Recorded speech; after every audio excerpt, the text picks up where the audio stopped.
വഴിയിൽ ഭൂതത്തെ കണ്ടു പ്രേതത്തെ കണ്ടു എന്നൊക്കെ പറയുന്നു. ശരിക്കും നന്ദൻ്റെ ഒളിച്ചോട്ടം വേണ്ട എനിക്ക് തോന്നുന്നത്.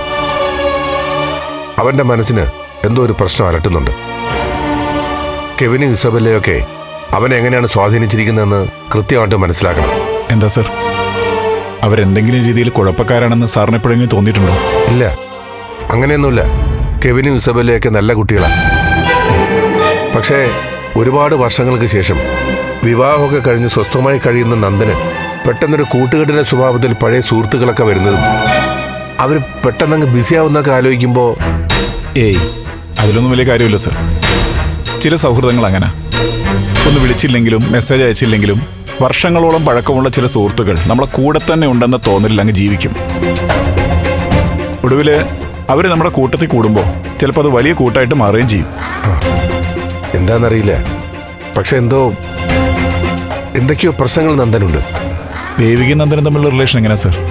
ഞാൻ പറഞ്ഞില്ലേ, ഒരുപാട് ദുരൂഹതകൾ, ആകെ അസ്വസ്ഥതകളാണ്. ഇപ്പൊ തന്നെ പറഞ്ഞില്ലേ, ശാരികയുടെ കല്യാണക്കാരിയും അവക്കൊരു പ്രണയം ഉണ്ടെന്നൊക്കെ നന്ദൻ നേരത്തെ അറിഞ്ഞു. ഇപ്പൊ അത് വിളിച്ചു പറഞ്ഞിട്ട് വലിയ പ്രശ്നമായി. ആകെ ഒരു പോച്ചില. ആ പ്ലാന്റിന്റെ കാര്യം തന്നെ, ദേവിയെ പോലെ ഇത്രയും മനസ്സിന് ശുദ്ധിയും നന്മയുള്ള ഒരാള് ഒരു അഴിമതിക്കാരനെ സഹായിക്കുന്നു എന്ന് എങ്ങനെ ചിന്തിക്കാൻ പറ്റും? സാറ് പറയുന്നത് നേരാ. എന്തായാലും സാർ, ഒന്നൊന്നായിട്ട് എല്ലാം കണ്ടുപിടിക്കണം.